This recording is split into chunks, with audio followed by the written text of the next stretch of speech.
So tell me, Ian, are you surprised by this research? No, not at all, Sally. So this research from Bandai Namco Entertainment for the launch of the video game Little Nightmares 2, what it shows us is that we carry our dreams and our nightmares with us for long periods of time. People tend to think that dreams are just some sort of way of filing the events of the day before, but actually we use them to work through all our experiences and project those forward into our expectations. So the fact that people carry these nightmarish experiences from childhood into adulthood isn't really that surprising. And it's fantastic that this research has actually validated that. Let's talk about the difference because I mean, a nightmare has to be something that is kind of heightens your anxiety. You wake up and you're having palpitations. Is that different? Tell me the differences between a dream and a nightmare. People think that dreams and nightmares are quite separate things, Sally, but the reality is all a nightmare is a dream where you've turned the volume up a bit and turned up the vividness and scariness. The fundamental function of dreaming is to process all the emotions that we experience and absorb during the day. And if we have very powerful emotions during the day, then we express them powerfully in nightmares. The scary thing about nightmares is they seem a bit out of control, and it feels like that because during the day our emotions might seem a bit out of control. And certainly in our current situation in the UK, where everyone's in that heightened state of anxiety and emotions are running high, then we have far more powerful emotions to process. And that's why we end up having more nightmarish experiences. Well, I was going to say that. I mean, I'm sure, surely the pandemic, it's certainly made people's sleeping patterns far more erratic, hasn't it? People have talked about lockdown insomnia, and I guess dreams have been affected because of those mental challenges and those high anxiety levels as well. Yeah, that's absolutely right, Sally. So there's a couple of things go on there. So one is the disruption of sleeping patterns. So even though we might be working regularly, we're working from home. And then because of that, we have a different sleeping schedule. So we wake up more frequently, so we remember more dreams and more nightmares. And the other thing is because we're in this heightened state of anxiety, we are generating far more powerful dreams and nightmares. People think that nightmares are something that happens to them, but the reality is the dream doesn't happen to us. We happen to the dream, and we create everything we experience in the dream. So we have these so-called corona dreams or quarantine dreams or lockdown dreams, and they're all about that disruption of sleeping pattern and far more powerful emotions that need to be processed. We'll talk about some of the common kind of bad dreams / nightmares that people will probably have experienced. I'm sure there's a list of them that you've got. And let me just give you a couple of examples. So my producer, Chris, has been telling me about a nightmare he had as a kid that's so vivid, it's always stuck with him. It's never been recurring. It probably frightened him so much he just has lulled himself into this, I daren't ever have this dream again. But he thinks about it when he's awake.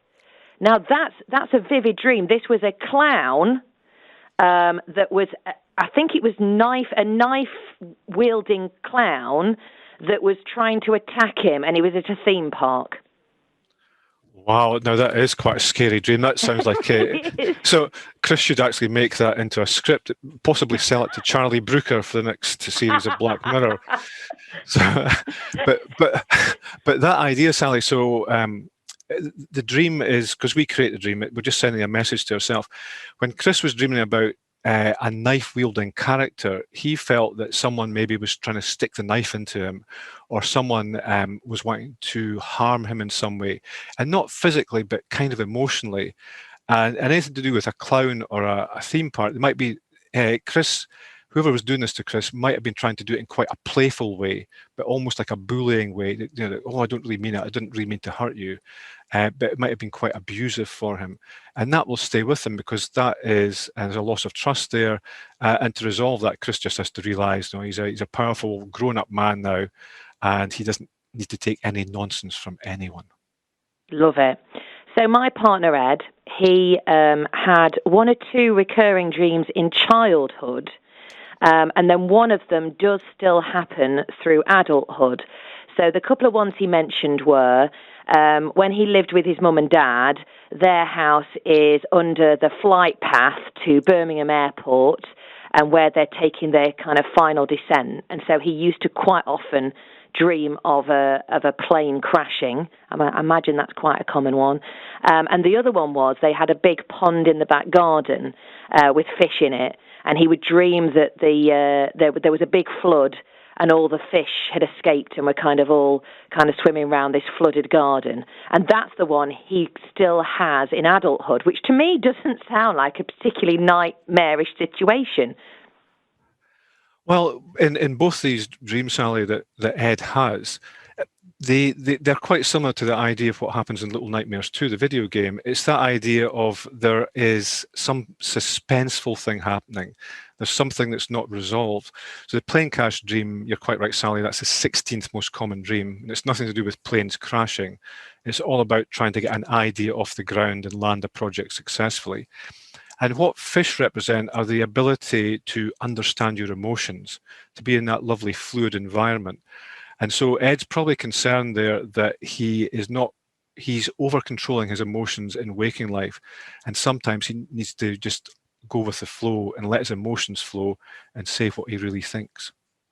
Love that. And a lot of that, I reckon, rings true.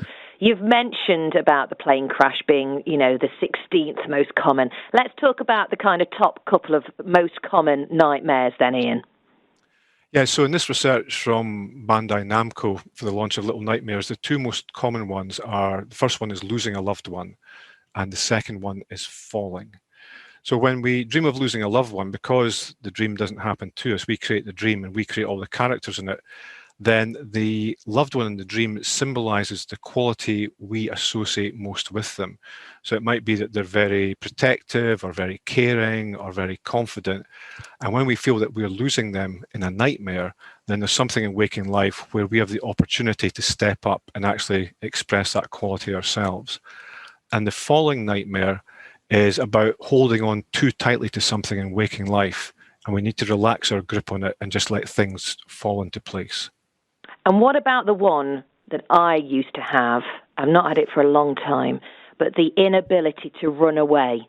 So your legs won't work anymore. They won't let you run. You have this fear, there's somebody chasing you, there's something you need to get away from, but your legs just won't let you. And I used to then try and swim through the air. I was frantically doing breaststroke, trying anything to get away. I'm sure lots of people have had the not being able to run away dream, but needing to. Yeah, that's a fabulous dream, Sally. So this is actually the third one in the research that's been done by Bandai Namco. And that idea of not being able to run, so again, just working with the imagery, when we are trying to commit to something in waking life, we often talk about, putting our best foot forward or what's the first step we need to take. So if you feel you can't run, there's something in waking life where you want to do something, but you're not sure of the first step to take, or that first step might seem really challenging because you have to learn some new ideas or information, or you have to go into a new situation. So that one about not being able to take a step, not being able to run, is all about understanding the commitments you might want to make and the challenges you have in taking that first step.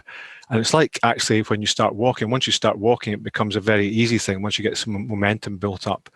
And that idea of trying to swim through the air, anything to do with the air is to do with our thoughts and ideas. So you're quite happy swimming around in those thoughts and ideas, but you have to think about the first practical step you want to take to put your idea into action. Love it. I mean, we shouldn't be fearful then, should we, of having nightmares? Because it seems we can learn a lot from it, and the nightmares are actually giving us messages for our waking life. That's absolutely right, Sally. So we're creating those nightmares, and people say, oh, why does my brain do these terrible things to me? And what you're actually doing is just sending yourself a really, really powerful message. And in that powerful message, what it contains is that realization that you have the power to choose and to change in your waking life so you have an easier and happier time. Fascinating. Ian, great to talk to you. Thank you for your time this morning. Thank you, Sally. It's always a pleasure. Cheers. Bye-bye. Children will normally start having nightmares between the ages of 3 and 6. They'll have fewer of them after the age of 10, and then after 12, girls are more likely than boys to have them. But it now seems that 15 million of us in the UK carry our childhood nightmares into adulthood. Maybe not so much of a surprise given the times we're going through. Ian Wallace is a dream psychologist. Ian, are nightmares more common, do you think, because of the world and where it's at the minute? Yeah, it's a really good question, Simon. So I think they are. I think people are more aware of them. And that's certainly what's been showing in this research from Bandai Namco Entertainment for the launch of Little Nightmares 2, the video game. And I think the reason that people are more aware of their nightmares, Simon, is there's a couple of reasons. So one is people have quite different sleep schedules now. Because we're in lockdown, we don't have our usual working schedule. And because of that, we are maybe sleeping at different times. We're certainly waking up at different times. And because we're waking up at different times, Simon, then we are remembering more of our dreams. And the second one is a more important reason. The fundamental function of dreaming is to process our emotions, all these experiences that we absorb during the day. And because our emotional state is heightened at the moment during the pandemic and during lockdown, we have far more powerful emotions to process, and that shows up in far more powerful dream content in the form of nightmares. So ordinarily, we are probably every night having lots of dreams and lots of nightmares. We just don't necessarily remember them. That's absolutely right. And it's something that, so people tend to think that you maybe just have one dream a night and it happens just before you wake up in the morning. But the reality is we sleep in 90-minute sleep cycles. These are called ultradian rhythms. And in that 90-minute sleep cycle, we will have one dream episode. So say you sleep for 7 to 8 hours a night, you'll have 5 sleep cycles and you'll have 5 dream episodes. And at the start of the night, the first dream episode is maybe 10 or 15 minutes, but by the time we get to morning, we're up to about 40 or 45 minutes. So we spend about 2 hours per night dreaming. We spend a 1/12 of our life's dreaming, Simon. That's a lot, isn't it? And when your subconscious creeps into your conscious, is that because we are trying to work out what the dream means? And do they sometimes not have meanings at all? They always have a meaning. People tend to think that dreams happen to them. Like you lie there like some sort of psychic receiver tuning into the cosmic ether and all that nonsense. But the reality is you happen to the dream and you create everything in the dream. And the reason that you create a dream as a series of images is because it's how we express a flow of emotions. So the way that we express our emotions in waking life is usually through the form of a linguistic image. Like, oh, I'm about to erupt, or I'm so angry it feels like I'm on fire, or I'm banging my head off a brick wall. So we always use imagery to express emotions. And that's what we're doing in our dreams. We're just using all these lovely complex images to express complex emotions. And because humans are storytellers, then we form them into these narratives to try and understand and resolve our emotions in waking life. When it comes to analysing dreams, who came up with the theory about, well, if you dream about your teeth falling out, it means this, or if you dream about being naked in public, it means that? Well, there's no one person, and there are lots of people who have all sorts of strange ideas, to be kind, about dream interpretation. Most dream interpreters who are around these days, and most of the stuff that you find online, Simon, in online dream dictionaries, comes from a guy called Gustavus Heinemann Miller, who was a Minnesota shopkeeper. He wasn't even a dream psychologist. And he wrote a whole lot of nonsense, Simon. It's the sort of thing like, if you dream that your left shoe needs a new lace, then a week on Thursday, a man will rob you at the county fair. And it's all that sort of stuff that's still online in 2021. And it is very interesting, then the way that we portray dreams is very different now. So in this video game, Little Nightmares 2, it's far more dreamlike than Gustavus Heinemann Miller's dream dictionary. So the way that these images emerge, it happens over a long, long period of time. And there's actually a neurological process. It's called metaphorical mapping. And it's how we take something physical in waking life and use it to represent something intangible, like an emotion. And there's lots and lots of work being done on this by cognitive linguists. But the first person to write a dream dictionary was a Greek called Artemidorus of Daldis, and he wrote that in 150 AD, so quite a while ago. Yeah, some of the themes are going to be slightly different these days, I would imagine, from those. So, I mean, is there a common theme then? If you do dream that you're falling, can that be a symbol of something that you can kind of put into a sentence? Yeah, absolutely, Simon. So anything to do with falling, again, just working with the imagery, falling is a result of letting go. And the falling dream in waking life suggests that you're hanging onto something too tightly. You're trying to over control it. You're trying to micromanage it. So the action from the falling dream is just to let go of things, not over control them, and just let everything naturally fall into place. If you dream of being late, is that just our general insecurities coming out in your dream? No, but what people tend to do is they tend to overcompensate in their dreams. So someone who dreams of being late is usually on time for everything, but they are concerned that they won't be able to fulfill all the opportunities they have in life. So they feel that they are going to be late to actually making the most of an opportunity, and usually because they're trying to over prepare for it and be on time for it. So that one is over preparing too much. Sometimes you just have to step into it and see what happens. And of course, there are lots of dreams that we have about death, and so many theories. I can remember my mum saying, you know, if you dream someone's going to die, it means someone's going to have a baby, and all that kind of stuff. The most, I'm going to use the word popular, but it's the wrong word. The most recurring dream at the minute is one of losing a loved one, which again you can see because of the situation that we found ourselves in. What does that mean? Is that again just our insecurity? Yeah, so that's what this research shows, that 26% of the people who were surveyed had this nightmare of losing a loved one. Because the dream doesn't happen to us, Simon, we happen to the dream, and we create everything in the dream, including all the characters. So what the loved one symbolizes is the one quality that we associate most with that loved one. So it might be the fact that they're very confident, or they're very capable, or they're very caring, or anything that you associate with them. It might be their compassion or the power of love. And when you dream that you might lose that loved one, it suggests that in waking life you have the opportunity to express that quality yourself.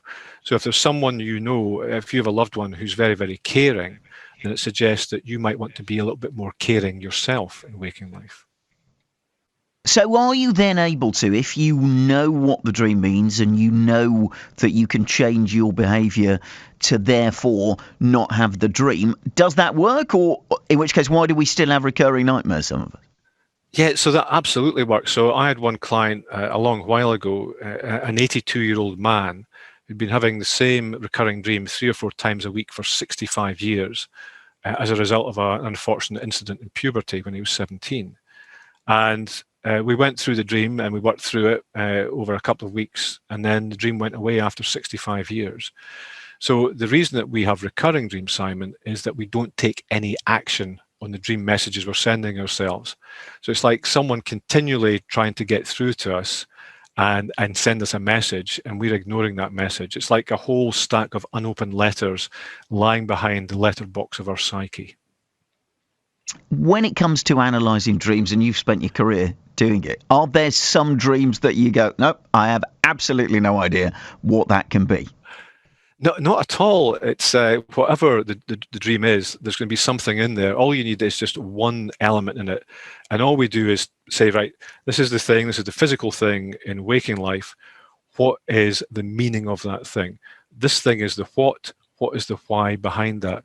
So anything in that at all, it will have some meaning because we use that image metaphorically to represent something intangible. So even when people, sometimes someone will go, oh, I'll catch this dream guy out, and they'll come up with some nonsense dream.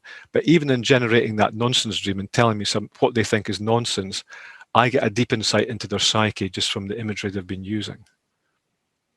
And the last question I've got to ask you, with your knowledge of dreams and the way they work and the way that they affect us, does that mean that you sleep brilliantly every single night? Yes, that sounds very smug actually, but yeah, pretty well. I have very good, I have a really lovely sleeping environment, and the reason for that is that's the best way to get good quality dreams, is have a good quality sleeping environment. So I have my 2 hours of dreaming a night, and then I indulge myself in maybe 10 minutes in the morning just playing all those dreams back and wondering what to do with that information. And are you able to kind of go to bed at night thinking, right, I've resolved all of the little issues that might keep me awake, so therefore I won't have nightmares? Yeah, but there are almost always more issues, Simon, isn't it? You think, right, I've got my life sorted, everything's lovely, and then something else emerges. And because we're always growing and learning as human beings, then we're always on that journey trying to understand the messages that other people are sending us and the messages that we're sending. So there's always, we never stop learning as human beings, and we never stop growing and exploring.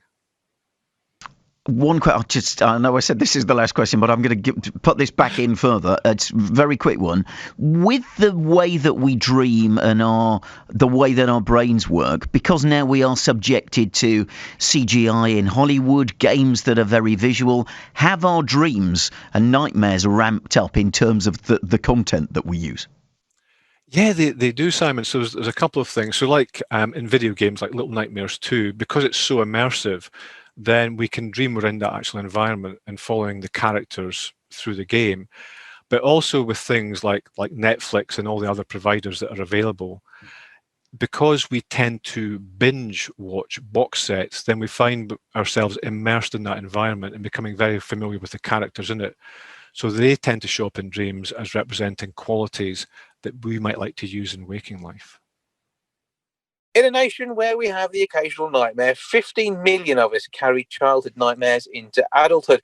And the worst of those is the dream of losing a loved one. To tell us more, I'm joined now by dream psychologist Ian Wallace. Good afternoon.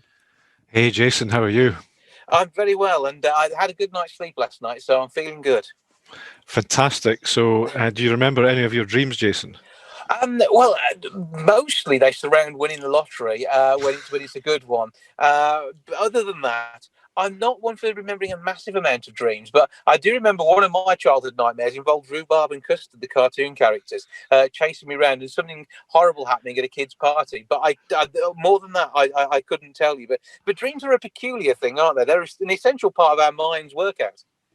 Yeah, they absolutely are, Jason. So this research from Bandai Namco Entertainment for the launch of Little Nightmares 2 has shown that many people disregard their dreams, and they'll say things like, "Oh, it's just a dream," or "It doesn't really matter." But the reality is that dreams are a fundamental neural process. So we all have to dream, and if we don't dream, if we don't get enough sleep, then we rapidly become very disoriented, we start to hallucinate. And when we do get to sleep, then most of our sleep is dreaming. We have this thing called REM rebound, where we're trying to catch up with all our dreaming. So the fundamental function of dreaming is to process all the emotions that we absorb and experience during the day. And in these times of lockdown and pandemic, because our emotional states are heightened, then we are generating far more powerful dreams, and sometimes these become nightmares, and we have those experiences. Yeah, so when we look at the recurring nightmares, as we mentioned, losing a loved one at 26% is the most regular. But falling, being chased and not being able to run, teeth falling out, a partner cheating or leaving, being trapped and not able to escape, these are all horrific. Being naked at school or work or in public, that one's just embarrassing. Being unprepared for an exam or a meeting, that's standard. And being trapped in a confined space, I mean, that is bad enough when you're going through a small corridor, let alone anything else. And then drowning. So those 10 most regular recurring dreams, it is horrendous, but you can kind of see why that might happen as a nightmare. Yeah, so people tend to differentiate dreams and nightmares and think they're separate things, but all a nightmare is a dream where you've turned up the emotional intensity. And because the dream isn't happening to you, you happen to the dream and you create everything in it. You are processing some powerful emotions and sending yourself a powerful message. So in all these dreams from this research so things like losing a loved one, there may be some anxiety in waking life about doing that, but it's not something we tend to dwell on because we become habituated to having that loved one around. What the loved one represents in a dream, Jason, is some quality that we associate with them. And the fact that we might be losing them is nothing to do with them actually dying. It's us realizing that our own self is transforming to the stage where we can start to exhibit and express that quality in waking life ourselves. So, for example, say our loved one is very confident and they make all the decisions and they're very good at doing things, and we tend to play a supportive role. In waking life, it suggests that, well, maybe we have the opportunity to become more confident and make more decisions. And rather than being supportive, we might be a bit more of a leader in a relationship. So there's an awful lot behind this, and we could talk for hours the way in which dreams work.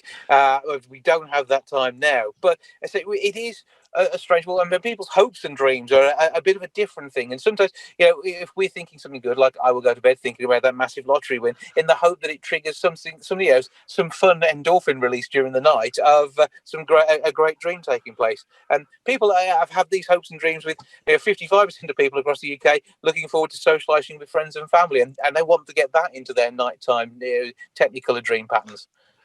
Yes, they do.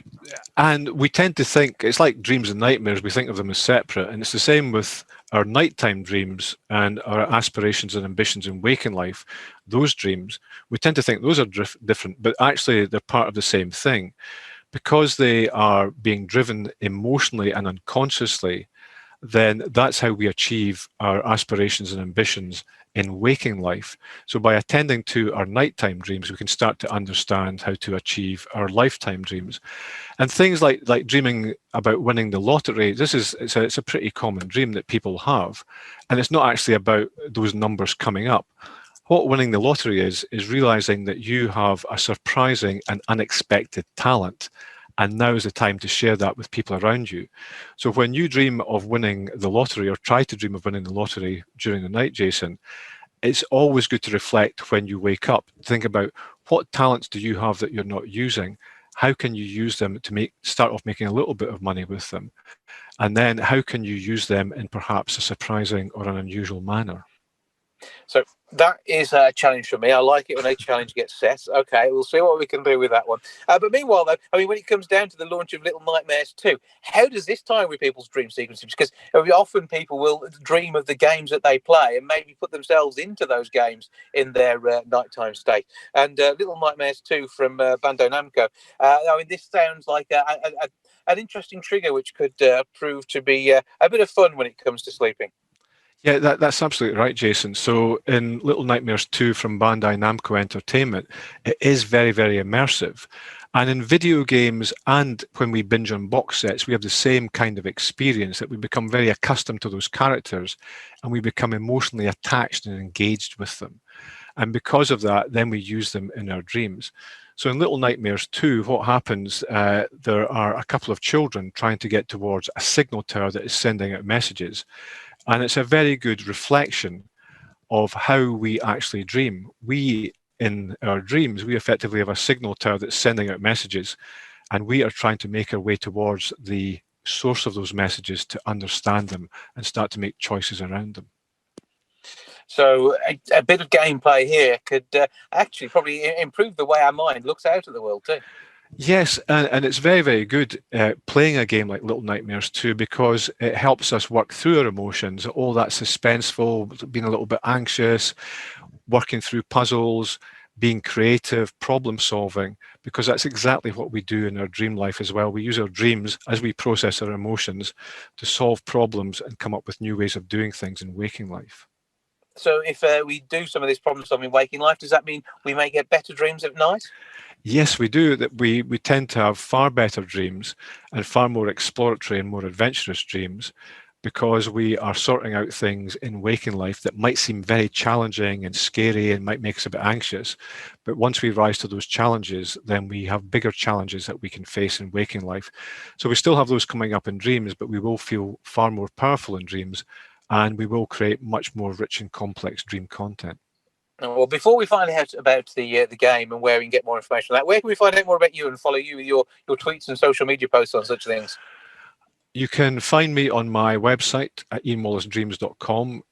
You can find me on Twitter at Ian Wallace. I'm not on Facebook because it's a destroyer of democracy, so I don't use that. And you can find out more about Little Nightmares 2 just by searching for it online, or go to your favourite game store. You can nip along there, and before you know it, you could be puzzling yourself into a better night's sleep. I like that idea. Thank you to Bandai Namco Entertainment for the launch of Little Nightmares 2. It sounds like we make sleep easier, which is always a good thing.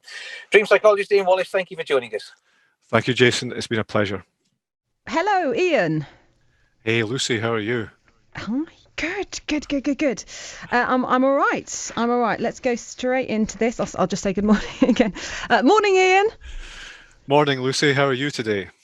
Well, I'm okay. I didn't have the best night's sleep last night. Right. Well, that's quite common in these strange times that we live in, Lucy. Yeah. Did you have a good night's sleep last night? Yes, I did, he said smugly. Yeah, I often have a good night's sleep, but then because I plan to have a good night's sleep by having a lovely, quiet sleeping environment, so I can have good quality sleep and good quality dreams with very few nightmares. Oh, lots of people like myself are going, oh, if only I had that, a good night's sleep. It makes the difference. It makes your day, doesn't it? I mean, if you've had a good night's sleep, you can take on anything, I think. Yeah, and we need sleep. It's really fascinating that people get so anxious and worked up when one of their devices is running low on battery power. When we have that anxiety when the phone is flashing at 5% battery power. But we don't take the same care with ourselves, Lucy, that when we're at 5% battery power after a long and trying day, then a good night's sleep takes us back up to 100%. Doesn't it? What's the key to a good night's sleep? I mean, that's the $1 million question, isn't it? Well, the main thing is make your bedroom a haven. Lovely, quiet sleeping environment. Should be quite calm and cool. Try and get all your electronic devices out of there. Try not to have too much coffee in the afternoon. Try not to overindulge in alcohol in the evening. All these things help you get a really, really good night's sleep. Okay, and your phone. So should you be tapping on your phone on Twitter like 3 minutes before you go to sleep? No, because it sends your mind into overdrive, and then it takes about an hour or maybe 2 hours sometimes for your mind to quieten down. Because you're so emotionally exercised. So the main function of dreaming, Lucy, is to process all the emotions that we experience during the day. So if you do anything that arouses your emotions, like getting angry at someone on Twitter or being annoyed at something or anxious about something, excuse me, on Twitter, then that will keep you wound up and it'll take you a while to calm down. And that's certainly something that's come out in this research from Bandai Namco Entertainment for the launch of the video game Little Nightmares 2, is that because we carry these emotions around, these unresolved emotions, then it means that we tend to have more nightmares than normal. Never go to bed on an argument then. No, and we have that idea of never going to bed on an argument with someone else, but we should never really go to bed on an argument with ourselves. If we've got some inner conflict or some inner tension that we haven't resolved, then we should take action to resolve that. So if there's something that we need to speak up and tell someone how we really feel, that's what we need to do rather than having it bubbling away inside us and causing us to feel anxious and emotional. So these anxious and emotional feelings that especially we're getting at the moment during these pandemic times, they would then be affecting our sleep at the moment. Absolutely. So that's the fundamental function of dreaming, Lucy, is to process emotions. Most of what we experience emotionally during the day, we aren't even consciously aware of it. We're consciously aware of about 2% of it, and the other 98% we are completely unaware of. And so the only way we can work through that is to work through it in our dreams. And people tend to differentiate between dreams and nightmares, but the reality is all a nightmare is a dream where you've turned up the volume a bit, you've turned up the scariness, because you're trying to deal with more powerful emotions. And when we do that, we tend to think of a nightmare as something we don't want to have, but actually a nightmare can be a really powerful, healthy, healing thing if you actually engage with it rather than running away from it, which is what most people do. God, we're fascinating, aren't we? We really are. I mean, there's so much going on that, like you say, we don't even know about. So you touched on nightmares there. What about those nightmares that you have when you're a child? And then they can often stay with us, can't they, as we move into adulthood? I remember, for example, one I had was I was sitting in this toilet in our house when we grew up, and the walls are caving in. And it didn't go away for years. And occasionally into my adult life, it would come back as well. How do you explain that? Well, that's what the research has shown here, is that we do carry these emotional experiences and memories all the way through into adulthood. There's a popular misconception about dreams is that all we're doing is sorting out information from the day before. But what we're actually doing is working through our whole life experience and projecting that into our future expectations. So when you dream about a toilet, Lucy, it's not really about a toilet. The way to work with dreams in nightmares is to work with the language. So we have this phrase in our language, needing the toilet. And a toilet's somewhere where you go to get rid of stuff that you don't need anymore. So when you dream of being in that toilet with the walls caving in, you're trying to let go of something in waking life that you don't need anymore. But because you're trying to do it very privately in a toilet, you feel quite guilty and ashamed about expressing this need to other people. And when the wall's caving in, you feel that your opportunities in waking life are closing in, and you don't have the freedom and choice that you want to. So the action from that dream, Lucy, is that in waking life, you sometimes need to set some boundaries. And the best way to do that is to use the simple word no. Because if you're always looking after the needs of everyone else, it limits the choices and opportunities that you have. It doesn't mean you become a terrible, uncaring person. What it does mean is that by looking after yourself, then you have more power to look after other people. So this dream is all about standing up for yourself, letting go of stuff that you don't need, that is no longer healthy or fulfilling for you, so that you can actually look after yourself and look after other people more effectively. Well, I feel like I'm in therapy right now, Ian. I have to say, am I paying you for this? It feels like I should be. Well, I am a Scotsman, so usually I would demand a fee, but we're just doing this as mates just now, Lucy. Other dreams that people talk about as well, teeth falling out, that's a big one, and also being chased but not being able to run. Yeah, so again, just working with the images. So when you have a dream of teeth falling out, it's not your teeth are actually falling out in waking life. It might suggest you might want to go to the dentist, which is always a good thing anyway. But what teeth symbolize, Lucy, is power and confidence. So we tend to show our teeth on two main occasions in waking life. One is when we're smiling, so we're happy. And the other one is when we are maybe snarling a little bit, asserting ourselves. So we are setting our power and confidence. So when you dream that your teeth are falling out, you feel that your levels of confidence and power are falling in waking life. People often say that their teeth crumble in dreams, and it suggests that their confidence is crumbling a little bit in waking life. So the action from that dream is, even though you feel a little bit wobbly inside, you should just show up as confidently and powerfully as you can, and then you will actually get to the outcome that you want. Being chased, we have this word in our language, pursuit. And a pursuit is being chased or chasing something, and chasing something like pursuing an ambition. So when you dream that you're being chased, there is some ambition that you're pursuing in waking life, but you're experiencing some frustrations around. So the action from that dream is to understand what those challenges and frustrations are, and then to resolve them so you can keep moving forward under your own decisions, rather than feeling that you're being pushed by some challenge or frustration.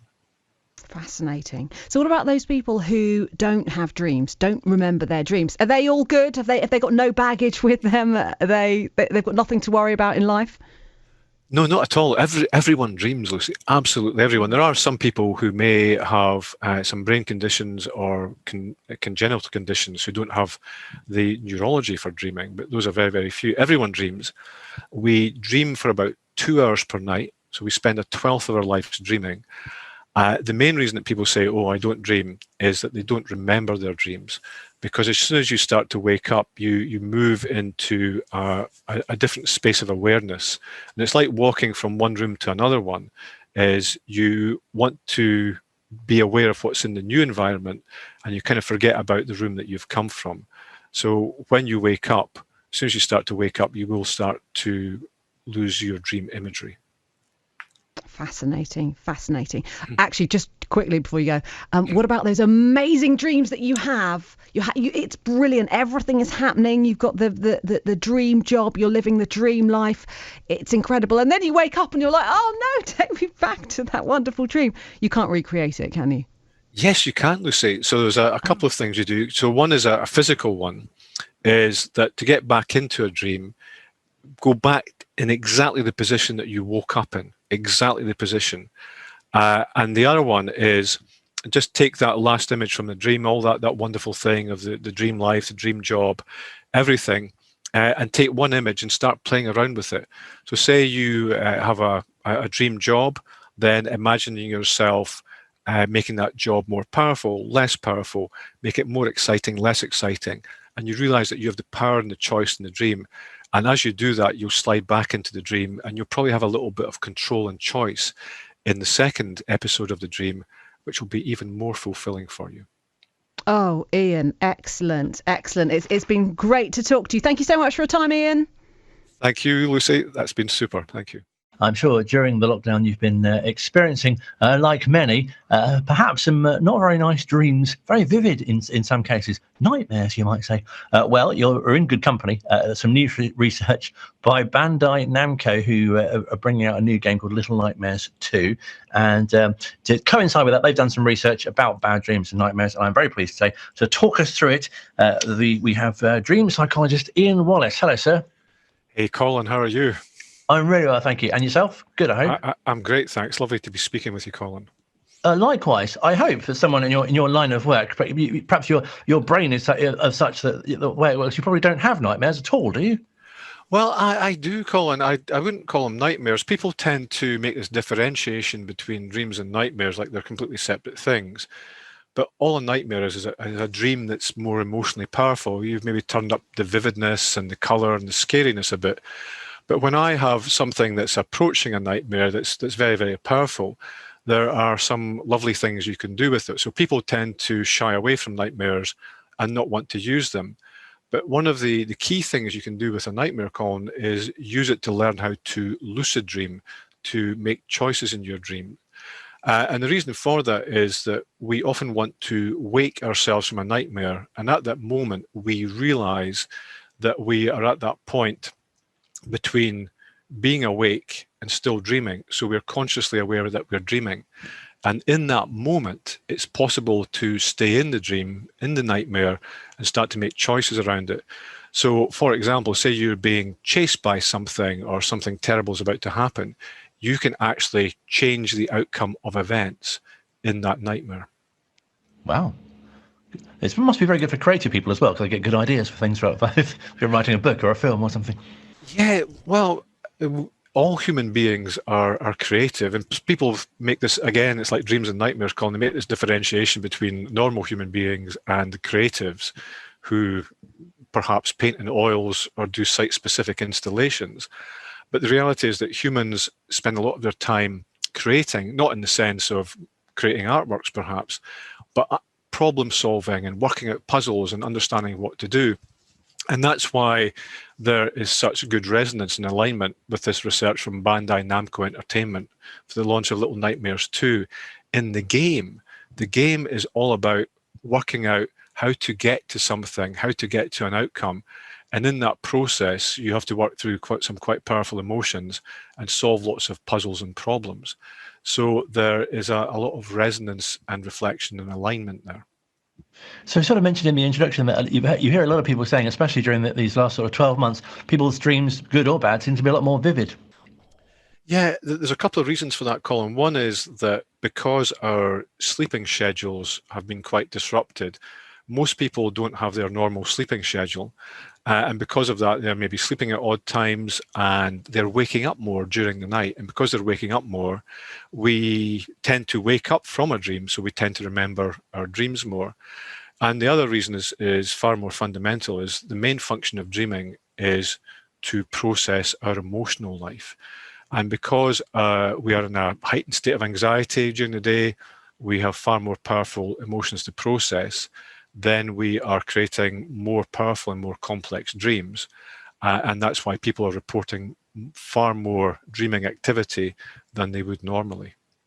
So are dreams actually linked to actual experiences that we've had or perhaps are going to have? Because I was looking down the list with interest of the top 10 reoccurring nightmares. Number 1 is losing a loved one. I guess that's something that we've all done. Number 2 is falling. And then I get to number 4 and I spot teeth falling out. And this is definitely one that I've had.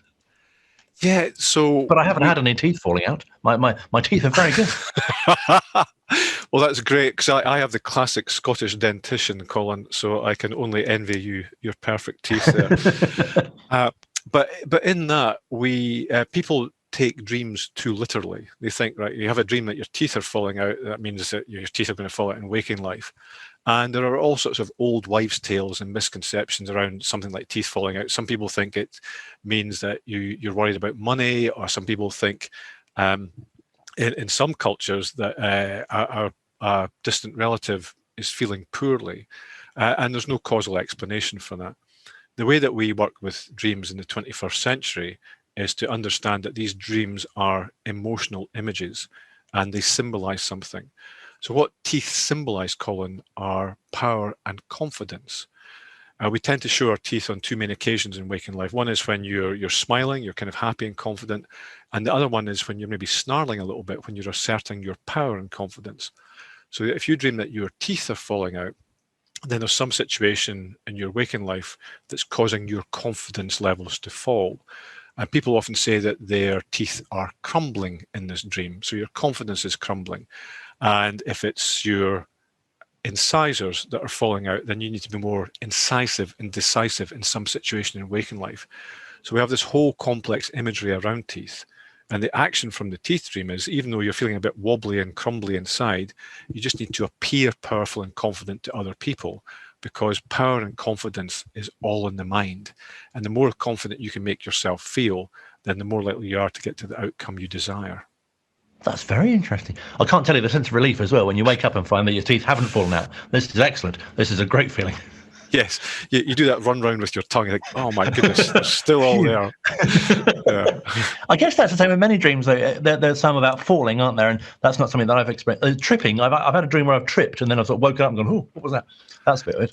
Yeah, so there's a couple of things around that. So we tend to think of dreams as being very cerebral, taking place completely in the brain, but we do involve our body in that. And so when you have the falling dream, there's a one where you feel like you've tripped or maybe just like fallen off a pavement or down the last step of some stairs.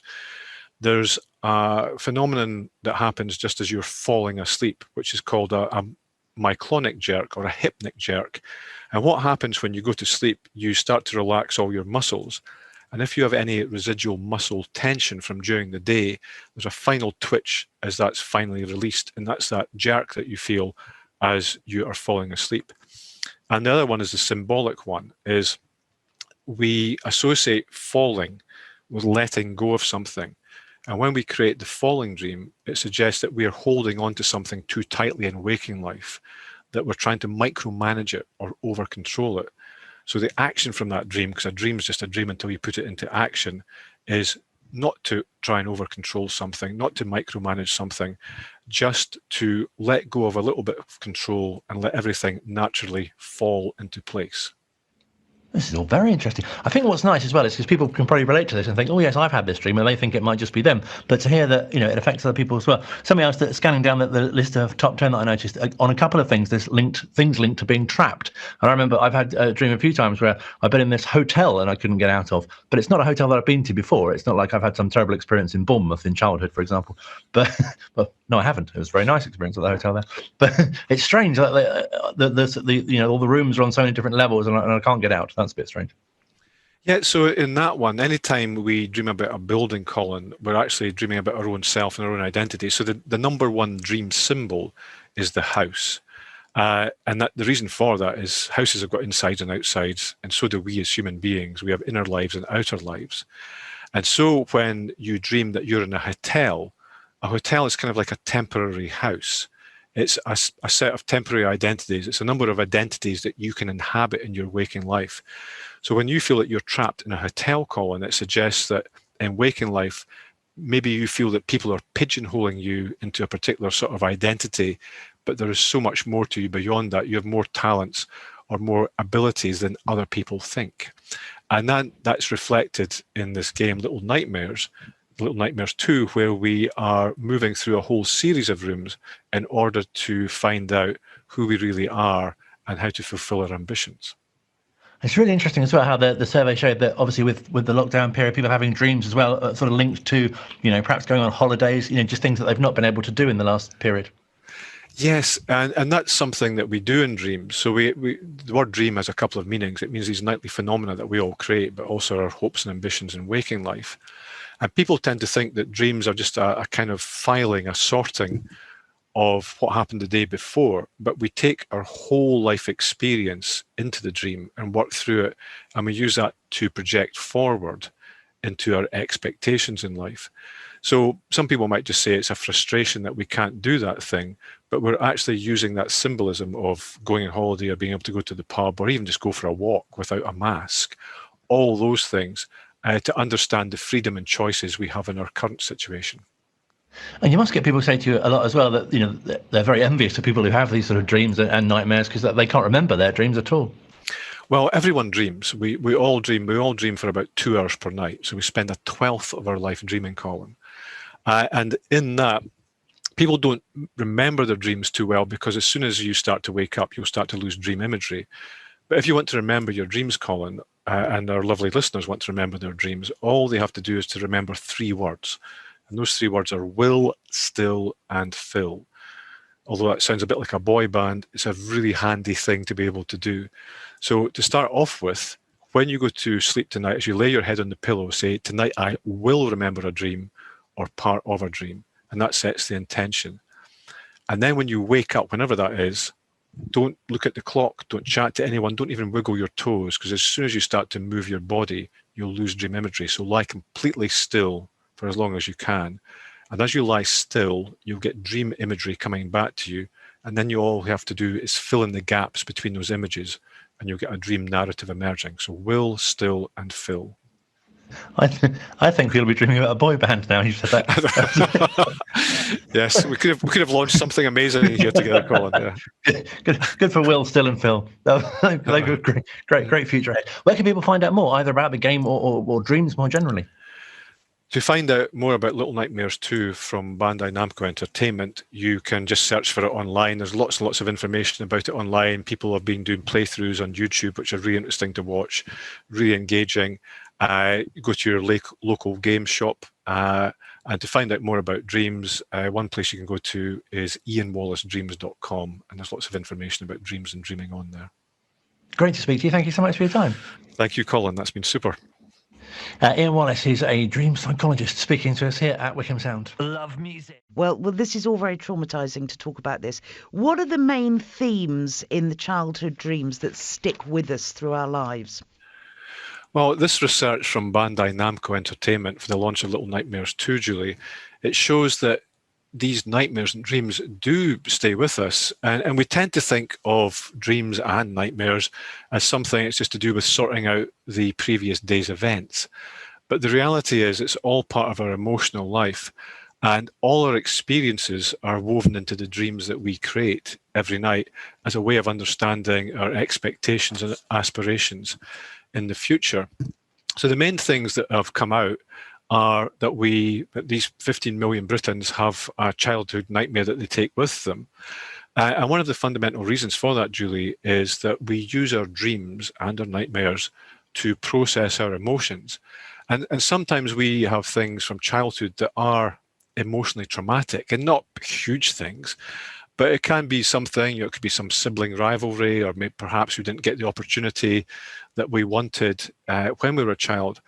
And the reason for that, as children, we tend to feel we have little power and choice.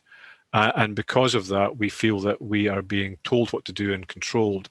So even though we do have some emotional trauma as a child, then we can't really resolve that until we become adults. We keep dreaming about it. And then in those dreams, we realize that now as an adult, we have far more power and choice than we did as a child.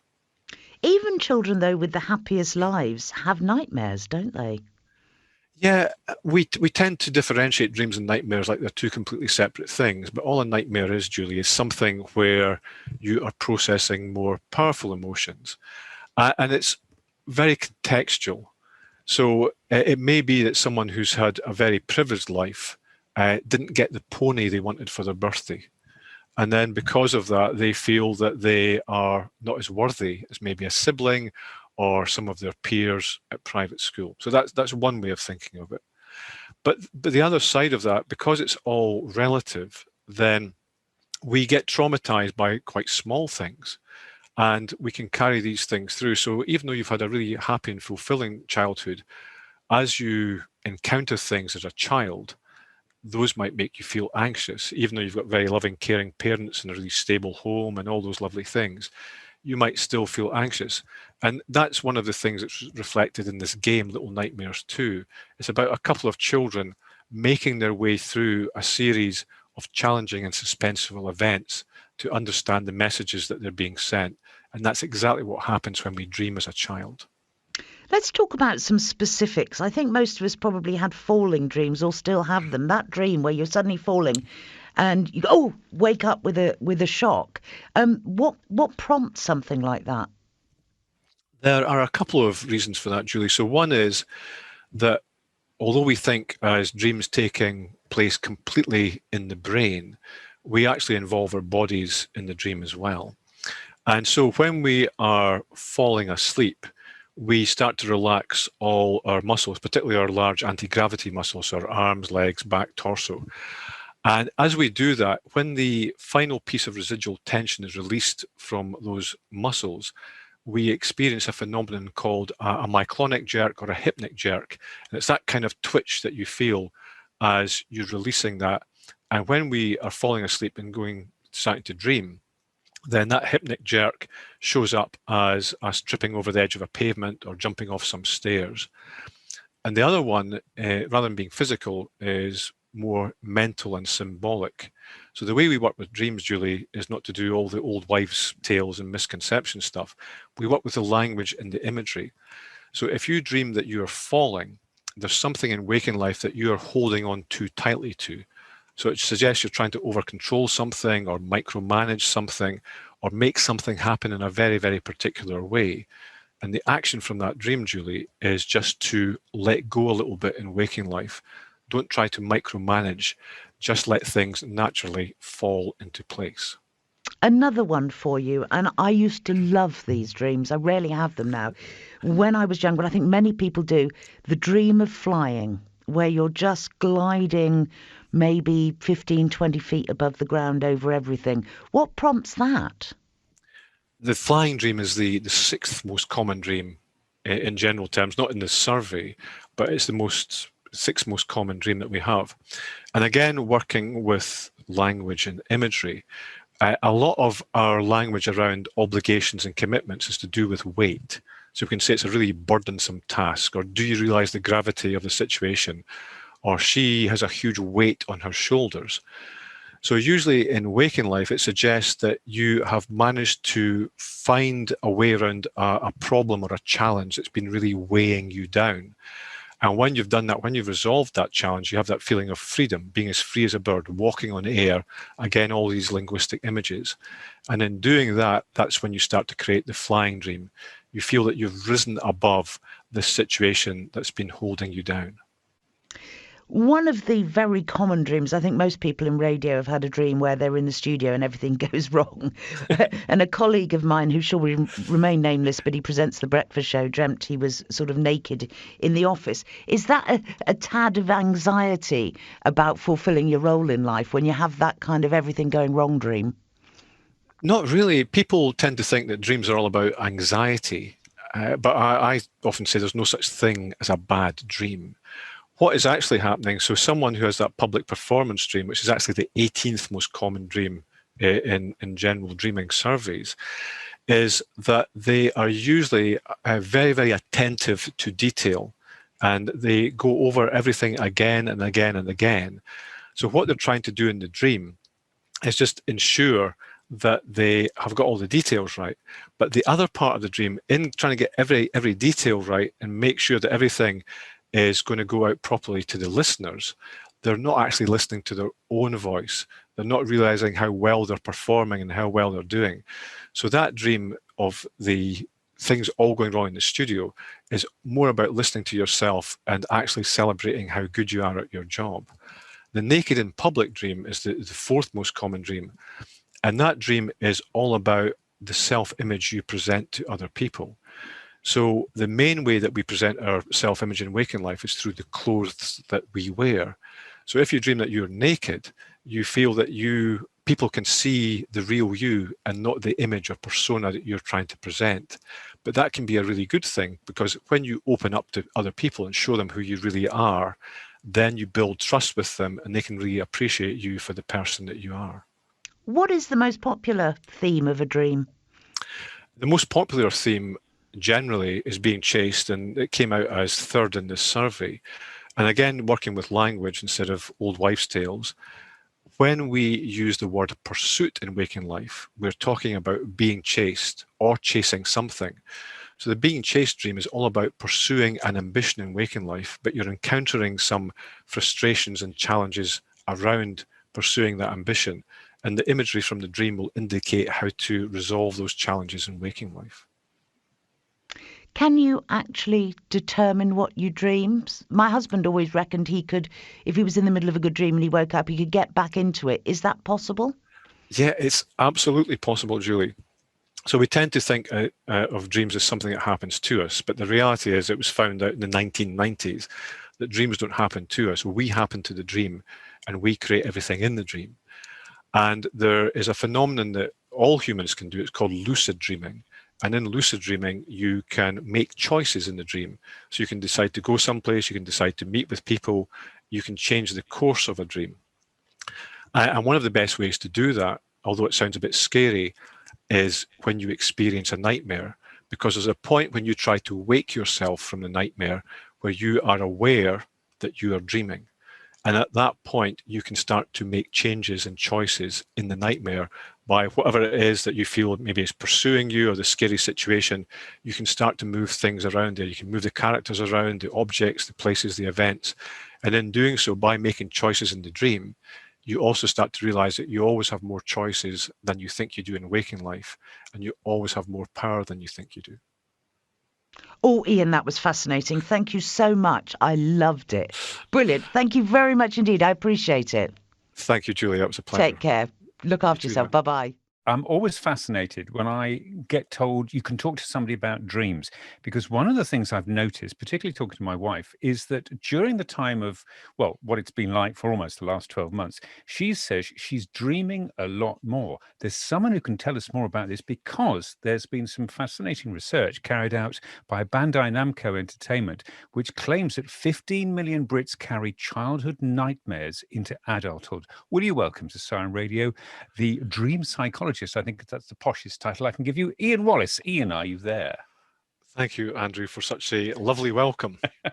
Now, I'm slightly scared about talking to you, Regan, before we get into the meat of the interview, because I've noticed on your website you've got a quote from John Nash, who's health editor of the Times, and it says, "I hadn't spent 5 minutes on the phone to Wallace, and he had his fingers so deep into my head he could have used my skull as a bowling ball. I'm worried." Yeah, well, that was very kind from John, but that's one of the things that happens with dreams, Andrew. We tend to think of dreams as something that happens to us, but the reality is we actually happen to the dream. And there's some very good research from the mid-1990s that show we happen to the dream and we create everything that we experience in the dream.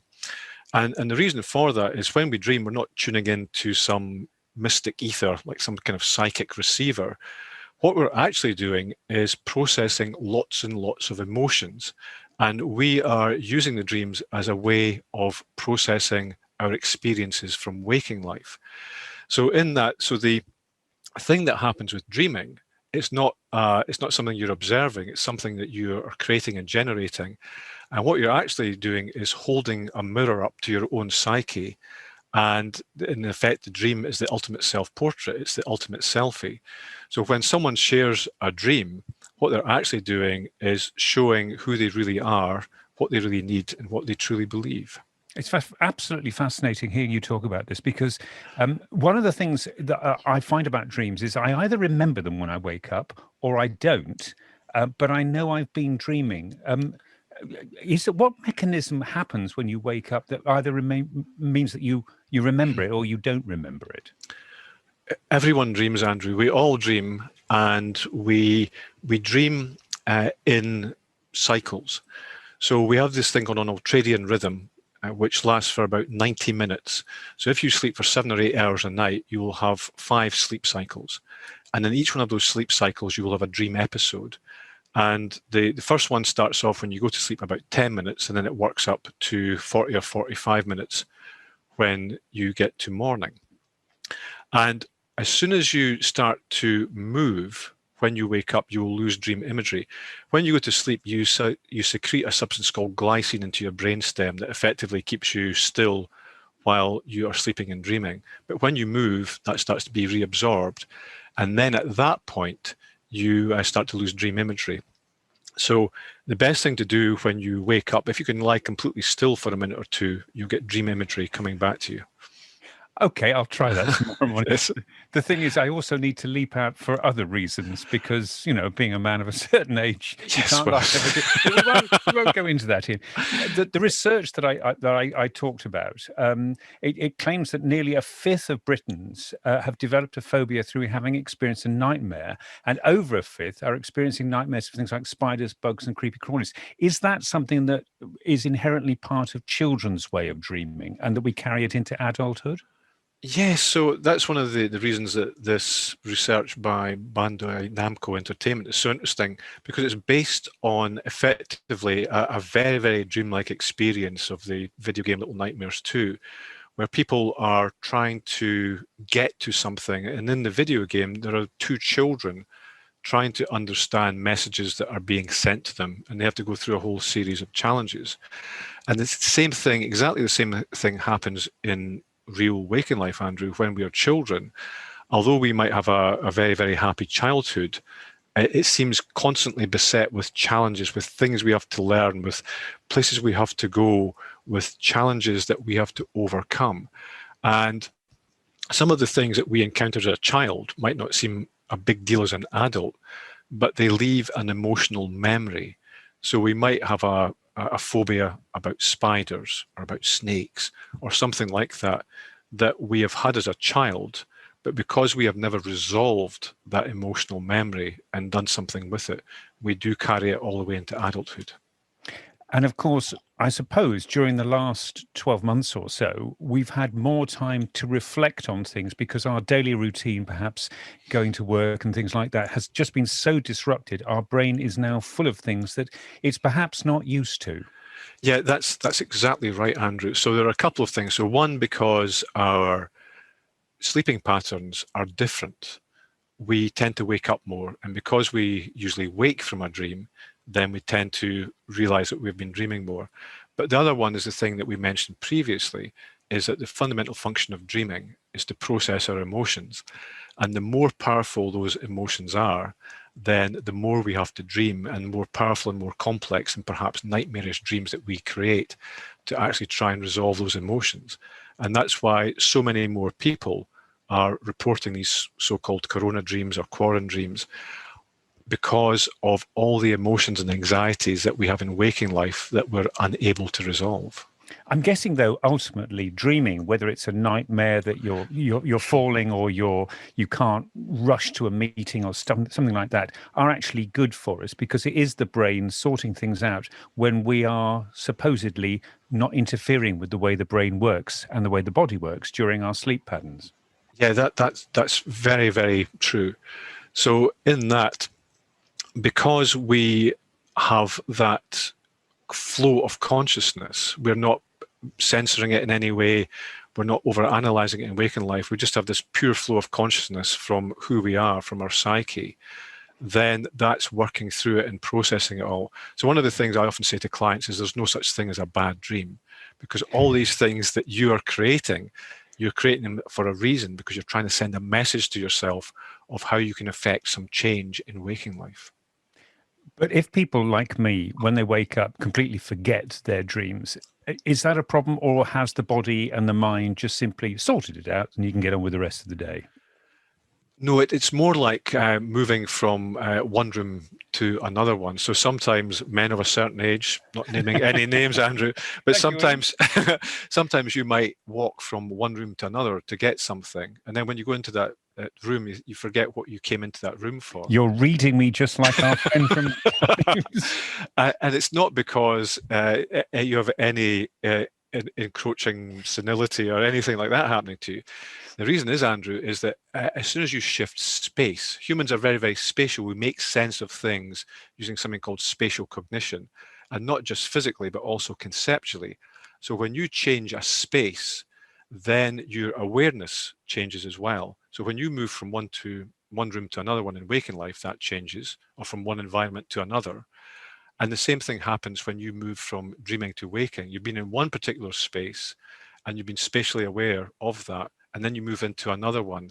So the previous spatial awareness tends to fade very quickly. Joking apart, if I take nothing else from chatting to you, that is a terrifically strong image to understand how you move from one room to another. Fantastic. The research that I quoted, were you surprised by what the entertainment company Bandai Namco found out? No, not at all. It's very, very interesting to have a company like Bandai Namco Entertainment actually validate all these anecdotes and various reports that I've been receiving over the past 12 to 15 months. And to have that, it hasn't been too much of a surprise at all. So it's really nice to see it written down. And also around the fact that it's around this video game, which is very like a childhood adventure and understanding how we process emotions and how we process them as adults. And a lot of our adult processing is based on some remnants of how we processed emotions as a child. Absolutely fascinating. Ian, I could go on chatting to you for a very long time, but unfortunately we're going to be running out of time here on Siren Radio. If anybody wants to find out more, okay, then they can go try this. I'm slightly worried about this game, Little Nightmares 2, but, you know, you could go and play that. Bandai Namco, they're releasing it. You've got a couple of books out, so do you want to give a big plug for the A to Z and, of course, the top 100 dreams? Yeah, so thank you so much, Andrew. So I have the Top 100 Dreams, which is the 100 most common dreams from all around the world. The complete A to Z dictionary of dreams, which is more than 12,000 terms of how to interpret dreams in a very modern way by using spatial cognition and linguistic symbolism. I have a book coming out in October called Decode Your Dreams.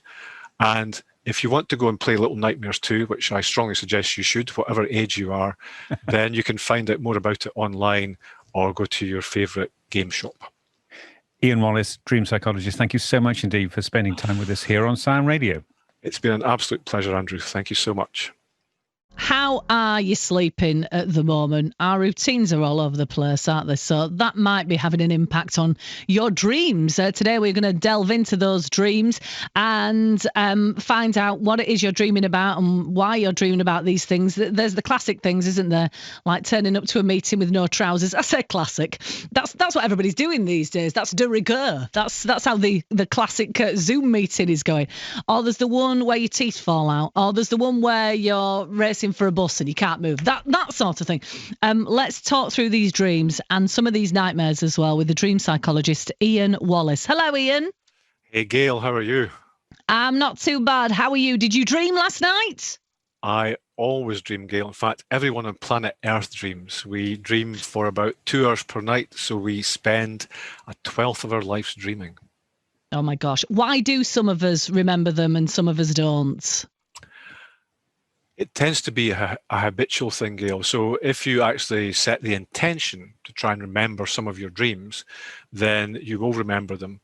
And even though you just have a little kind of flash or a fragment of an image when you wake up, if you can hold on to that and have a little bit of a think about it, maybe reflect on it, the more that you do that, Gail, then the more you'll remember your dreams.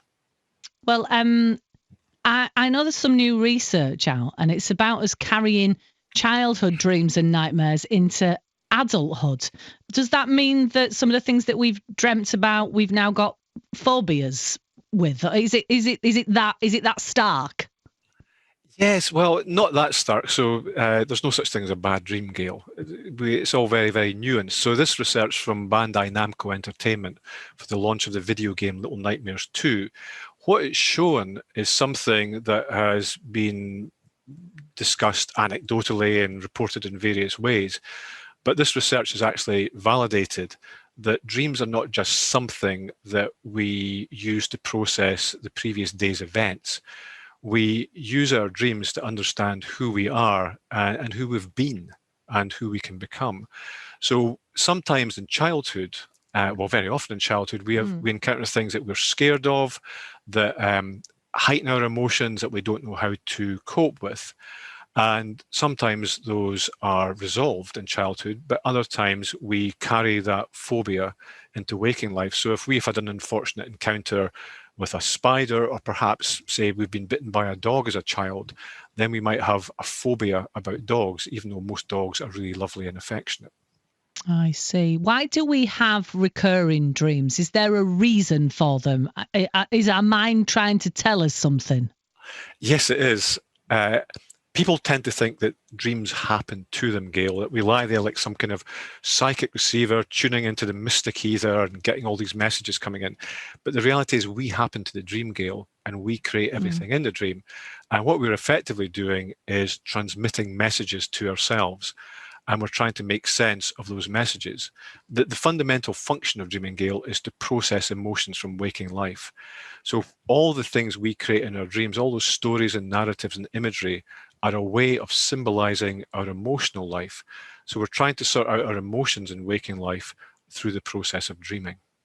If I think of some of my recurring dreams, I dream a lot about fairgrounds. I dream a lot about Las Vegas. I dream a lot about zombie apocalypses, flying and plane crashes. Let's not go into my mental issues there. My husband.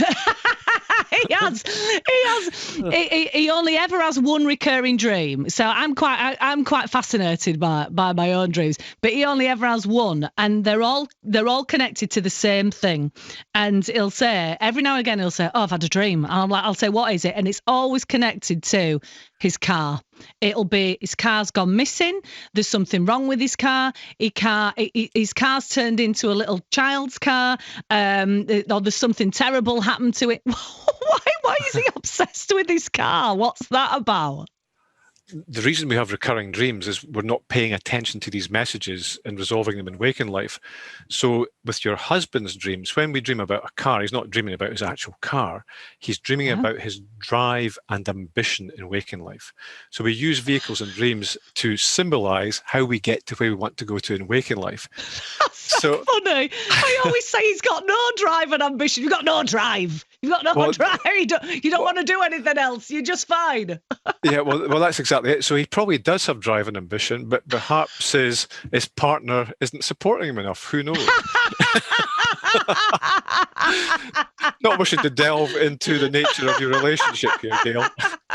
I tell you what it is. We're just very different, which works because I'm a little bit full on and he's very laid back. So actually, most of the time it's fine. But that is absolutely fascinating. I mean, if we wanted to try and decipher our own dreams, are we the best people to do that? Can we work out what the symbols maybe mean? Yeah, yes, we are. The best person to analyze the dream is always the dreamer. The challenge is that most people try and analyze their dreams in a literal manner, Gail, rather than using symbols or understanding emotional imagery. And there is a huge amount of misinformation and misconceptions, particularly online. And they're full of things that are based on dream dictionaries from over 100 years ago. So things like, if you dream that your shoe has fallen down a well, then 3 weeks on Thursday, the postman will fall ill. And you just think, that makes no sense at all. So you actually have to work with the image. You think, right, so what does a car symbolize? It symbolizes drive and ambition. If your car turns into a clown car, then there's something where you feel your drive and ambition isn't being taken seriously enough. If you dream about a fairground, there's some situation in waking life where you're playing around with some ideas. If you dream about Las Vegas, you're thinking about taking a chance and the rewards it might bring. If you dream about an apocalypse and zombies. You've remembered all of them. I know. I do this for a living, Gail. Don't be surprised. Go on, zombie apocalypse. What's that? Well, a zombie is something where it's a person who is just going through the motions and not using their brain. So you may be feeling that there's some things that you do in waking life where you're not using all your creative skills and talents that you obviously have, and you want to play around with them a bit more. So if you have that zombie dream, there's something in waking life where you're just going through the motions in a habitual manner and not actually doing something that might be more opportune for you. I have to say, I always find those dreams terrifying at the time, but when but really exciting as well. I quite like them. I know that sounds really weird, but when I reflect on them, I'm like, oh, that was a good one. Geisley Lou has just been on, and she just says, my recurring dream, she says it usually has me losing my mobile phone or it not working properly. What's that? What do you think that is potentially? And I know she works from home, Geisley Lou, a lot. So in Geisley Lil's dream, we just have to work with the image. So what does a phone do? It allows you to communicate. It allows you to send messages to people. It allows you to get your message across and receive messages. So if you dream that you lose your phone or can't use it properly, you're trying to get a message across, but that person you're trying to get across to, you're maybe pushing the wrong buttons. You're maybe trying to deal with them in a habitual manner. So maybe Geisley Lil has to change her method of communication with that particular person to really get her message across and also to understand what that person wants to say to her. Fascinating. Linda from Leeds has just sent one in as well really quickly. She says, my recurring dream is that I am treading on broken glass. The other night, I had a dream that there was a clump of grass rooted into the sole of my foot in the heel. I managed to pull it out and then I woke up. So it's like very uncomfortable things underfoot for Linda. Have you ever heard anything like that before? Yeah, absolutely. So again, just working with the imagery for Lindsay, our feet are what we stand on. And I know that sounds a really obvious thing to say, but that's where Lindsay is standing on a particular topic, but it's making her feel a bit uncomfortable. Fascinating. Fascinating. We could go on and on and on. I'm absolutely sure. It's been great to talk to you. I know that you wanted to mention this game, Little Nightmares 2. Have you played it? Yeah, I have, Gail. It's absolutely fabulous, and I recommend that all our lovely listeners should get a copy from finding it online or from their local game shop. Is it a platform game? Is it computer type thing? Yes, it's on a computer. Yes. So it's on PlayStation 4, Xbox, Nintendo Switch, PC Digital, and it'll be coming out on PlayStation 5 in 2021. Just quickly, this will either make you laugh or horrify you. I have mentioned this story briefly on the radio, but my daughter's homeschooling at the moment, and she's spending a lot of time online. And when she's done with homeschooling, she's often playing computer games as well. One night she came down to our bedroom, and I woke up and I just saw her there, and I just said, "What are you doing?" And she said, "I'm hovering for the kill." She's 11 years old. I said, "I'm sorry, what?" She says, "I'm hovering for the kill." I said, "What do you want?" She says, "I just want a cuddle." And when I spoke to her about it, she was sleepwalking. She said she sort of remembers coming down the stairs, but she knows it's connected to all the gaming that she's doing. So sometimes our dreams are just connected to things that we're doing, aren't they? Well, particularly with video games, Gail, is that we have that feeling of being really immersed in something, again, emotionally. So we tend to carry that through if we're sleepwalking or even in waking life when we're wide awake. Gosh, I could talk to you all day. I'm going to let you go. I'm going to play you out with a bit of Jerry Rafferty and Night Owl seems appropriate. Ian Wallace, dream psychologist, thank you so much for your time. You take care. Sleep well. Bye-bye. Thank you, Gail. Bye-bye. Bye-bye. Let's talk dreams then. We all have them, good or bad, whether you remember them or don't. Falling, stuck in the mud, teeth falling out. Sometimes they are completely bizarre. Sometimes they are just like our usual day. But apparently our dreams have changed since COVID-19 entered our lives. Dream psychologist Ian Wallace is with us to help. Hi, Ian. Hey, Helen, how are you? I'm all right, thank you very much. I have a list of dreams that I've been having to talk to you about. But is it true that our dreams have changed over lockdown? Yeah, they definitely have, Helen. There are a couple of reasons for that. One is that our sleeping patterns have been disrupted because we're working in different ways. We are living our lives in different ways. So we tend to sleep at different times. And because we're sleeping at different times, we're waking up at different times. And so remembering more of our dreams because we always wake from a dream. And the other reason is that the main function of dreaming is not just to provide some weird nighttime cinema. But there's actually a neurological reason. The function of dreaming is to process our emotions. And because we are experiencing far greater emotions in our lives, we've got a heightened state of anxiety, we're in states of hypervigilance, then we've got far more emotions to process. So that's why we are dreaming more. That will explain one that I keep getting time and time again at the moment, is that I'm desperate for a wee and I can't find anywhere. That's the third most common dream. And the reason for that is the needing the toilet dream or toilet troubles. So we have this word in our language, needing, and that's what it's all about. It's about being able to answer your needs, Helen. So if you have that toilet dream, it suggests that in waking life you spend lots of your time looking after the needs of other people rather than looking after your own needs. So perhaps it's time to set some personal boundaries. Oh, goodness me. You are looking deep into my soul currently, Ian, and that feels a little bit uncomfortable by all accounts. Well, I mean, I've got a kind of theory that my mind is a bit like one of those Rolodexes, you know, that we used to use for people's names and telephone numbers and stuff like that. So sometimes when I'm dropping off to sleep and I'm aware of the fact that I'm gymming, my day flicks past me like it's in a Rolodex. Is that kind of what's going on? Is my brain thinking about everything that's happened and filing it away? No, it's nothing like that at all, Helen. Okay. So I was hoping to let you down a bit more gently there. So we tend to think of, that's one of the classic misconceptions, that your dream is just a kind of filing away or a disk defragmenting and all that nonsense of the day before. But the reality is that our dreams are based on the entirety of our childhood experiences all the way through adult life, and we use that experience and project it forward into future expectations and opportunities. And one of the things that's come out in this recent research from Bandai Namco Entertainment for the launch of Little Nightmares 2 is that we carry these nightmares and emotional experiences from childhood into adulthood.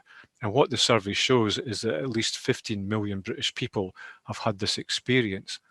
Usually we think that nightmares are something to be really, really scared of and are quite different from dreams, but all a nightmare is, Helen, is a dream where you have just turned up the volume a bit, you've turned up the scariness, you've turned up the vividness, because you're trying to get a powerful message through to you about how to process some powerful emotions from your waking life. The classic one is teeth falling out, I think, isn't it? We've all had that dream, surely. So in the survey, it's in at number 4, but typically the teeth falling out dream is the second most common dream from around the world. And we tend to, again, there are lots of misconceptions and old wives' tales. You know, some people say it's because you're about to lose some money, or it's, in some cultures, it's because an elderly relative is poorly, and Mrs. Wilson down the street, she might say something else. So there's all these different ideas about it.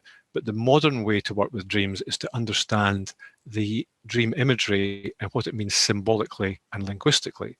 So in waking life, we tend to show our teeth on 2 main occasions. One is when we're smiling, and the other one is when we're kind of snarling and asserting ourselves. So what teeth symbolize in a dream, Helen, is power and confidence. So if you dream that your teeth are falling out, you feel that your levels of confidence are falling. And that's why people often report in the dream that their teeth are crumbling, because they feel their confidence is crumbling and being eroded somehow. So the action from the teeth falling out dream, because a dream is just a dream until you put it into action, is to, even though you feel a bit wobbly and a little bit crumbly inside and you feel your confidence levels are low, then just appear as confident as you would like to be more confident, and then you'll find your levels of power rising, and then you can really get your teeth into the challenge you're facing. I know you're going to tell me, Ian, that I'm not special, but one of the things that I'm dreaming a lot about at the moment is giving somebody a hug, because that's the thing that I am missing the most about all of this. You know, I'm a big hugger, and you know, I can't do it at the moment. Well, just to put your mind at rest there, Helen, you are special. Oh. So no need to worry about that. But that idea of the things that we miss when we're in lockdown during this pandemic, it's the sort of thing that you want to do. But the way that dreams work is that there's the daytime dream, the aspiration of giving someone a hug. But then what you're actually working through in your nighttime dream is that you need to give yourself a hug, that you need to take care of yourself and look after yourself and maybe set some of those boundaries so that you feel that you are loving yourself. And it's not a selfish thing to do, because the more that you can look after yourself and make sure that you're feeling okay, the much easier it is for you to look after other people and make sure that they're okay. Ian, I'm going to have to stop talking about you because you're giving away my world's biggest secrets on the wireless. What is the thing that most people dream about then? So usually it's being chased, but in this survey, it's losing a loved one. And I think that's partly due because we're in a pandemic. It's a dangerous time for our health. But it's also the symbolic significance of losing a loved one, is that it's nothing to do with them actually dying. It's about a transformation and an understanding of ourself. So whatever quality, the one quality you associate most with that loved one, so it might be compassion or confidence, or they're really good at sorting things out or making sure everyone's okay, then you have that opportunity to use that quality yourself in these strange times. So it's an invitation to leave some of your old habits behind so you can step into a new future. It's been a pleasure, Ian. Thank you very much. Thank you. My pleasure. Dream psychologist Ian Wallace. And we are talking dreams for the next 20 minutes or so. When did you last have one? Specifically, when did you last have a nightmare? And what was it about?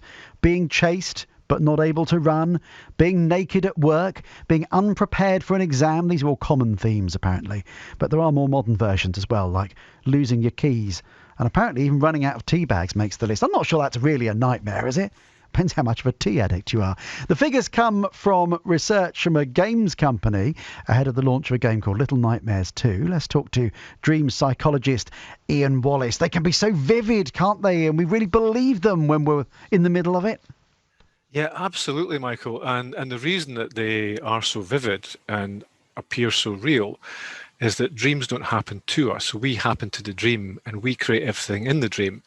And we use exactly the same brain processes and neural circuitry that we do for making sense of the world in waking life in the dream.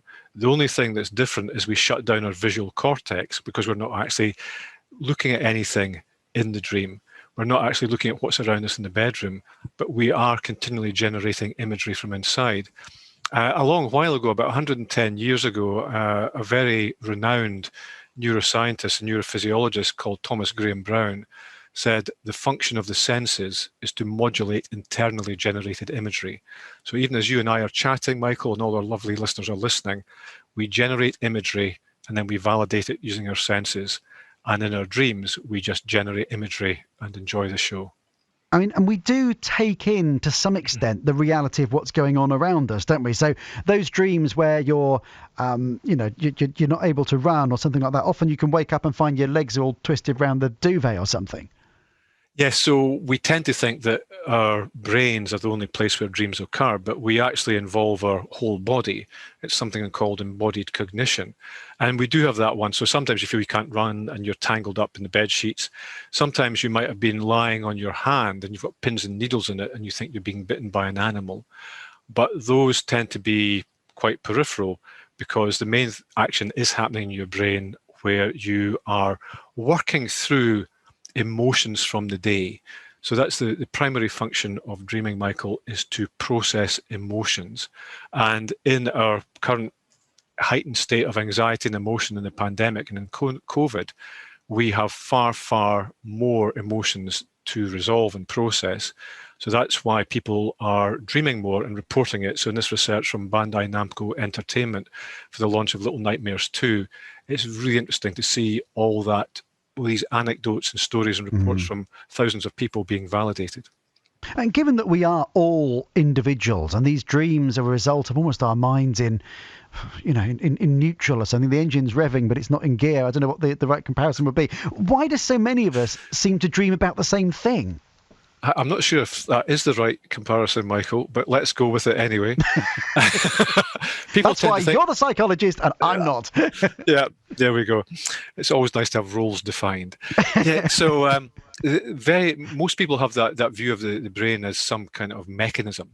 And or the current vogue is your brain's a computer, but it's not. Your brain has 100 billion neurons, trillions of connections. If you have 1,000 people in an organization, you have the same number of neural connections as there are grains of sand on planet Earth. So the human brain is just an astonishing thing. It's the most complex thing in the known universe. The other side of that is we're all human beings. And because the dream's not happening to us, we're creating the dream, we have similar behavioral patterns and we have a shared cultural symbolism. And that means we tend to create dreams that are similar in theme, but maybe not similar in actual content. So when I dream about my primary school, Michael, I'd imagine it's very different from your primary school unless you went to Galatown Primary School in Kirkcaldy in Fife. What an extraordinary... No, I didn't. Let's get some specific examples. Margaret in Crediton has been on the phone. And Margaret says she dreamt a top stylist did her hair. And she looked beautiful. And then she woke up and realised it was a dream. Oh dear, what do we read into this? When we dream about hair, which is not something I'm particularly qualified to quote on, being quite challenged in that area. But again, just think about how we symbolise meaning, how we create meaning. So we create meaning from using a what to understand a why. So in the case of hair, hair is something that grows out of your head, and so do thoughts and ideas. So in Margaret's dream, where she's got this beautiful hairstyle, it suggests that she has had a very, very clear understanding of a situation, and it's all been arranged, and the plan she has is all working out nicely, and it's all beautifully styled, and it's going to look great to other people. So there's something in Margaret's waking life where she has been having her ideas and thoughts arranged in a particular way that is very pleasing to her. Have you ever had that experience, Ian, where you've been dreaming something nice, which obviously Margaret had on this occasion, and you realise you're waking up and you're just on the cusp, and you almost try and put yourself back in. No, I don't want to wake up. I want to put. Can you ever put yourself back into the dream? Yeah, you can, Michael. So there are a couple of occasions where you can do that. So when you start to wake up, you're in this, it's called the hypnopompic phase. And in that hypnopompic phase, you're between dreaming and waking. So as you start to wake up, when you become aware that you're dreaming, you just pick the most powerful image or the most prominent image in what you're dreaming about. So it might be Margaret's hair, and then you start to play around with it. So in that dream, Margaret might have been making her hair longer or shorter, or making it bright red or purple, or making it darker or brighter. And as you start to play around with that image, you realize you have the power to create that imagery in your dreams, and you can slide back into the dream. The other thing, which is very relevant because we're talking about this video game Little Nightmares 2, is that one of the best ways to learn how to do this is waking from a nightmare, because you're so emotionally engaged. So if you're creating a nightmare and you start to wake up from it because you want to get away from it, a very powerful thing you can do is to try and stay in the nightmare. So say you're being chased by something, by a big monster, then you can make the monster smaller, make it further away, turn it into a clown, make it laughable. You can talk to the monster, you can ask who it is and what does it need. And in doing that and engaging with the dream, you'll either slip back into it or you'll have some revelation from the dream. Wow, that is fascinating. Now, Hattie is reading our news this afternoon here on BBC Radio Devon, and she had a dream. Was it last night, Hattie? It was. And this is very common to people who work in our industry. Have a listen to this one, Ian. So I think it was the early hours of this morning. I was dreaming that I was late for reading the news and I couldn't get into the studio, and the jingle went off and I just couldn't find the door. And then I walked off to follow a sign which was said BBC this way. And it was in a tower, and there was just a single microphone on a desk, and it was all stones, like a sort of ruined tower, and a mouse had chewed through the cable, and I was incapable of reading the news. Right, well, what does that mean? Yeah. So quite often, Hattie, people say, what does that mean? It's kind of like a challenge. What's going on there? So I think it's just anxiety, isn't it? No, it's there's no such thing as an anxiety dream. People just say, oh, it's anxiety. So I've been doing this for over 40 years, and I've analysed nearly 400,000 dreams. So I'll have a little stab at it, shall I? So in this, when you dream of a public performance, Hattie, it's the 18th most common dream worldwide, but it's also the most common dream amongst radio presenters and TV presenters. No surprise there. Well, it is quite surprising, because what happens is you think this is an anxiety dream that you won't be able to perform. But the reality is, when you create a dream like this, you're, I would imagine, very, very good at your job and a bit of a perfectionist and maybe a bit self-critical. So you want to attend to every detail. And as you're broadcasting, you're completely concerned about the listeners, but you're not really concerned about yourself. You're not actually listening to how good you are at your job. So this dream is actually telling you to celebrate how skilled you are and how talented you are. And that's why when you're trying to get in there, you can't get in. you're trying to access that realization of how good you are at your job. I'm not trying to get you a pay rise here, Hattie, although I'm sure She's recording this, you know. Yes, you should have one. And the other part of it, when you're in that ruined tower, then that resembles the past. There's something that you were perhaps trying to do in the past as a presenter and performer that you feel is a little bit falling apart in some ways because it needs to be attended to more. And that mouse, that gnawing through a cable, that's the only reference to anxiety in this dream. It's a little gnawing anxiety that sometimes you feel you're not good enough to be as good as you can be. But the action from the dream, Hattie, is to have more confidence in your skills because you're fabulous at what you do.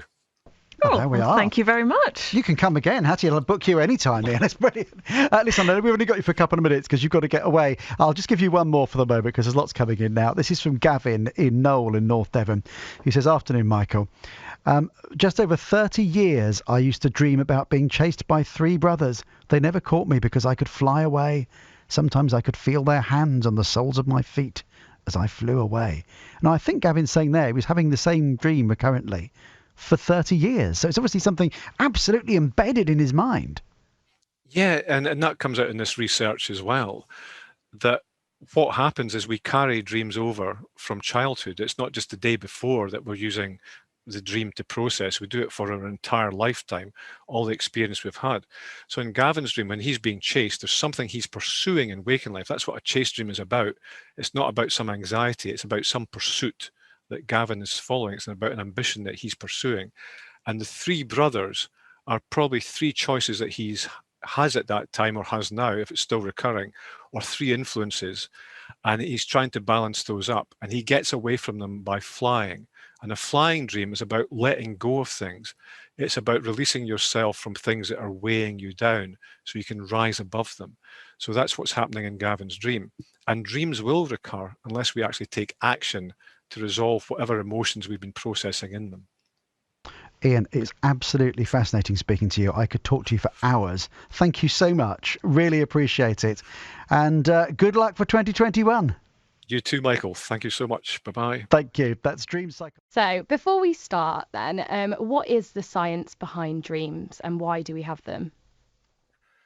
Well, that's a very big question, Maisie. What is the science? So I've been doing this for a while now, and there is a lot of science, but it's a very good question to ask, Maisie, because most people's view of dreaming, the perception they have, it's all kind of pointy hats and swirly cape stuff, and whoa, you better watch out if you have a bad dream. But the reality is that we don't live in that world anymore. So it used to be thought that dreams were portents from the gods. It used to be thought that you were some kind of psychic receiver tuning into the mystic ether when you were sleeping. But in the late 20th century, in the 1990s, people found out that dreams don't actually happen to us. We actually happen to the dream, and we create everything in the dream, including all the characters, places, events, and objects. And the realization from that is because we are creating the dream, because the dreamer is dreaming that dream, you're actually dreaming a dream of yourself. You're imagining who you can become. So that becomes a very, very powerful understanding that because you're dreaming the dream, why are we doing that? And then further research and exploration found out is the fundamental reason why we dream is to process our emotions from waking life. At least 98% of what we experience in waking life emotionally, we don't process at the time. So we have to process it in our dreams. And sometimes if we are experiencing very powerful emotions and heightened states of anxiety and hypervigilance like we are just now in the pandemic, then we have far, far more vivid dreams and far more nightmares. And that's why it's so interesting and relevant that this research from Bandai Namco Entertainment for the launch of the video game Little Nightmares 2 has actually validated lots of the reports and anecdotes and conversations we've been having about nightmares being far more prevalent during these times.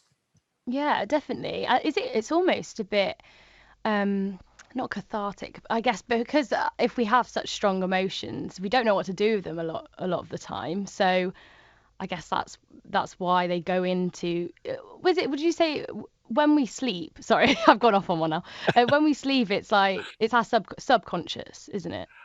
Well, that was the Freudian term, but the modern term is the unconscious, because the subconscious suggests it's kind of underneath, but it's just you're just not conscious of it. And in waking life, it's our unconscious self that deals with most of our life about making decisions and reasoning, and particularly our emotional life. And in waking life, we can find it really challenging to navigate our emotions, because if we are in a situation with someone where we're trying to be graceful, be gracious, trying to understand them, but we feel that our chest tightening or that hollow feeling in the pit of our stomach, usually we try and escape it. And that's why the most common dream all around the world normally is being chased. In this survey, it's the third most common dream. But we often try and run away from our emotions, kind of in the hope that they go away. But they're the most powerful thing we have in waking life to affect change and to step into our power. So obviously research has shown that 15 million Brits carry childhood nightmares into adulthood. Why is this?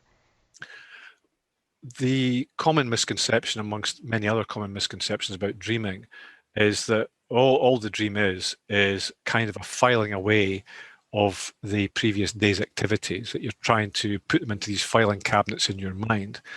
But the reality is that the dreams that you create are based upon your entire life experience, all the way back to birth. And even beyond birth, there is evidence that babies dream in the third trimester. So we have this fetal dreaming phenomenon.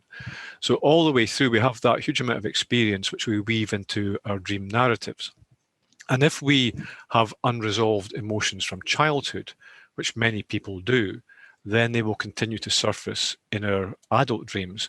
So that's why from this survey, 15 million adults are reporting that they carry their dreams through into adulthood from childhood.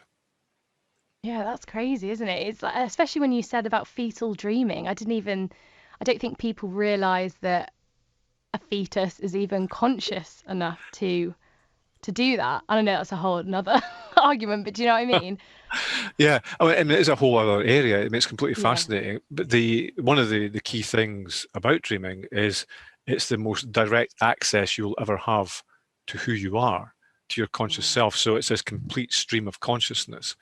So as your brain develops in the womb, then you are starting to try and understand things even at that level. And by the time that you're born, in the sleep that we have, so if you sleep as an adult for 7 or 8 hours per night, you'll dream for about 2 hours of that. So as adults, we spend a 12th of our life dreaming. But a newborn baby spends all its sleep dreaming. And the reason for that is so much information to process. That's when you look at a newborn baby, it's just wide-eyed. It's looking at the world and thinking, what on earth is going on here? And it's trying to process all that information. Yeah. So the most common reoccurring nightmare from the research is losing a loved one. And obviously we can see why that would be a nightmare. But why else do you think this is the most common? It is very prevalent. I mean, so many people have lost their lives due to COVID. But when we work with dreams, Maisie, we can't do it by trying to understand it through the process of reality. We have to understand the language of dreams, which is imaginal rather than real. So what we do in dreams is we take real things from the outside world and we use them to represent intangible things in our emotions. And when we dream of death, we are not dreaming about someone actually dying or ourselves dying. What we're dreaming about is a powerful transformation where we leave some aspect of the past behind to step into a new future. And what the loved one represents in the dream, any character in a dream represents a particular characteristic that you embody, quite often dormantly, but in that you have the opportunity to express that quality. So say, for example, you dream that your mother has passed away. And in that you think, right, so what one quality do I associate with my mother? And it might have been compassion. She might have been very compassionate. I know my mother was. And in that's the quality that then you have the opportunity to express in waking life. You have an opportunity to show your compassion to someone else. That's so interesting, isn't it? That it kind of manifests from, like you said before, emotions. Yeah, sorry, I'm just getting blown away.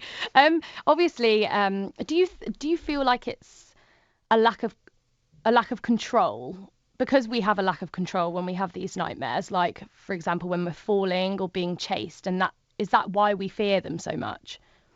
I think so. It's that feeling of being an observer and feeling out of control like that. But because the dream doesn't happen to us, we're happening to the dream, then that also gives us the power to make choices in the dream and do something about it. And it is kind of like an immersive video game, like Little Nightmares 2, where we can be the observer or we can actually play the game of the dream. And a very interesting thing happens when you're experiencing a nightmare. Most people want to get out of the nightmare as quickly as possible because it's an uncomfortable experience. But in doing that, as you start to try and wake yourself from the nightmare, Maisie, you also become aware that you're in a nightmare. So you're conscious that you're dreaming. And in that moment, if you have the courage and confidence just to stay there and kind of hover between those two states, you can actually start to affect change. So say you're being chased by a monster in the nightmare, you can make it bigger or smaller, you can make it different colors, you can make it further away, you can make it completely unimportant in the dream. And you can do things like ask the monster who it is and what does it need and why is it chasing you. And as you do that, you not only resolve an emotion in the dream, but you also start to realize that you have far more power and choice in waking life than you think you do. Yeah, because when you say that we do have control in our dreams, that kind of, I don't know, I don't relate to that, because when I wake up, I'll be like, oh, why did I even have a dream about such a horrible thing? And it will be the complete opposite to what I am in waking life. So how do those kind of match up? So the horrible thing in the dream is symbolizing some very powerful emotion that you have. So can you give me an example of some horrible thing that you might have experienced in a nightmare, Maisie? I'm trying to think now. Give myself away too much. But yeah, if it is like, okay, so if it's something you've been abused by a loved one in a nightmare, hasn't happened in real life, but then yeah, how does, or if you do something, I did have one where my mum, I'm very, very close to my mum, I love my mum, but I had a dream that she was like a serial killer, and it was horrible, it was really, really vivid, and I just couldn't understand why I would be dreaming about someone who I love so much and I know is so nice. Why is she a serial killer? What's the one quality that you associate with your mother, Maisie? Love, I guess. Okay, so when we dream of someone killing like this, so we talked about dying as a bit of transformation, and when you dream of someone killing, it suggests that other people in your waking life are trying to kill off some part of you. Right. And they're not trying to do it in a bad way. It's just, it can be peer pressure or social pressure, or maybe you want to feel accepted by a particular group of people, and you feel that you have to show up in a particular way instead of being your true self. So the analysis of that dream suggests that you want to give more love, to be really, really loving to lots of other people, but maybe you've had unfortunate experiences in the past from being too loyal, too affectionate, or too loving to people and giving them unconditional love. Right. But also you might feel that in a particular group of people that you can't show them how much you love them because they might ridicule you or dismiss you or be derisive about it. So that dream is all about you understanding the power of love that you have, Maisie, and making sure that you don't let other people diminish the power of love that you actually embody. Yeah, it's really interesting. Sorry, I've gone personal now. Basically, as well, so we'll get back onto it. Research has also shown that nearly a fifth of Brits have developed a phobia from having experienced a nightmare. How do we stop this phobia from forming after having a particular disturbing dream? The phobia is a habitual response to a situation that no longer exists. So people can be really phobic about spiders, even though they're tiny, tiny little creatures that do no harm and actually help around the house by eating lots of other insects. So when we have that phobia that spiders are bad or anything around that, is we just have to be a bit more adult about it. So it might have been something that scared us in childhood. So we might have been, say, nipped by a dog in childhood, and now we have a fear of dogs, or scratched by a cat, and now we don't like cats. And we just have to have a little conversation with ourselves about it, and just think, I don't need to do that anymore. I don't need to hang on to that idea that I'm afraid of these things anymore. But it's really easy to always, as a habitual response, it's one of the most powerful emotional responses is fear, to think I'm not going to go anywhere near those things because something will happen to me. But the realization that that fear is just a fear of the fear itself. It's not actually a fear of the thing that originally gave you the phobia. So there are a number of things that, if someone's scared of spiders, you can do things where you gradually realize that spiders are okay, unless you're in some South American jungle and there's some huge thing with big starey eyes heading towards you, then you might need to reconsider. But those phobias that we carry over from childhood, because they have such an emotional power, we kind of hang on to them. But sometimes in waking life, we have to let go of what was powerful in our childhood so we can actually make the most of what made our childhood so special for us. But I think a lot of people, especially who I've spoken to, they will search up the meaning of their dreams on the internet. And I think that can sometimes lead to more problems. You get hooked on an idea of a meaning of a particular dream you had, and you can kind of spiral out of control a little bit. Yeah, so speaking as a professional in this area, just about everything you read on the internet about dreams and dream analysis is complete nonsense. Yeah. Most of it comes from a book called 10,000 Dreams Interpreted by a person called Gustavus Heinemann Miller, who wasn't even a psychologist or anyone who worked with dreams. He was a Minnesota shopkeeper who was trying to make a fast buck. And the only reason that those interpretations are so popular on the web is that book is now out of copyright. So anyone can use the interpretations, but it's full of things like, if you dream of a tree falling in forest, then a week next Thursday you will lose your purse. And you just think, how is that going to work? So there are modern dream interpretations, the sort of work that I do and some other people do, but it's not free. It's not free to publish on the web. So that's why it tends not to be there. Yeah. I've had a dream before where I've walked past someone I've never met, I've never seen in my life. So how is it possible for me to see a stranger in my dream if I've never met them before? You don't need to meet people before, because when you're dreaming, you're also imagining. So you will take different elements from different people. So you might take their gait, they might take their posture, you might take the set of their eyes, and you will form into a person which characterizes some quality that you have the opportunity to express in waking life. So to end, oh no, I've got one more question, a couple more questions, if you're okay for time. How did you become a dream psychologist then? I've just always been fascinated by dreams ever since I was a tiny child, Maisie, and I found them to be, working with dreams, to be the most healthy and organic way to develop as a human being, because we get this direct understanding, this direct reflection of who we are, what we need and what we believe.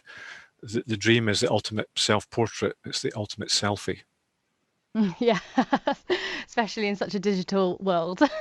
Why do we remember some dreams, but like I'll go weeks and weeks of not remembering any dreams, and then a month later I'll remember every dream every night.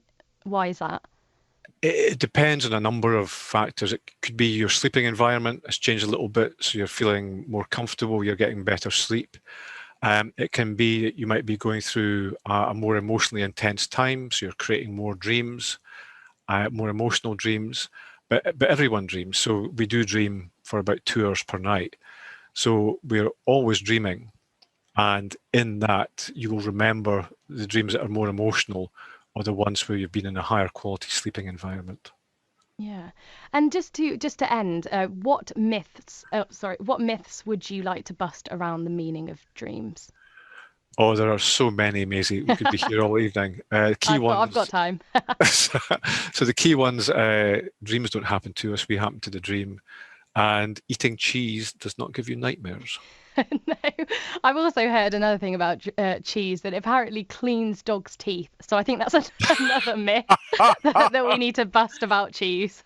Yeah. Thank you so much, Ian. That was really, really fascinating. I'm sorry I went on a few tangents. That's the problem with pre-recorded. I get if it was live, I'd be more strict with myself. But no, that was really, really interesting. Thank you. No, it's the last call of our radio tour today, Maisie, and those have been some of the best questions we've had. So thanks very much for those. Oh, no worries about it. Thank you so much, Ian. I'm going to play a little snippet tomorrow night, and then we're going to play the full version at about 7:10 on Friday. So yeah, that's when we're playing it out. Perfect. Brilliant.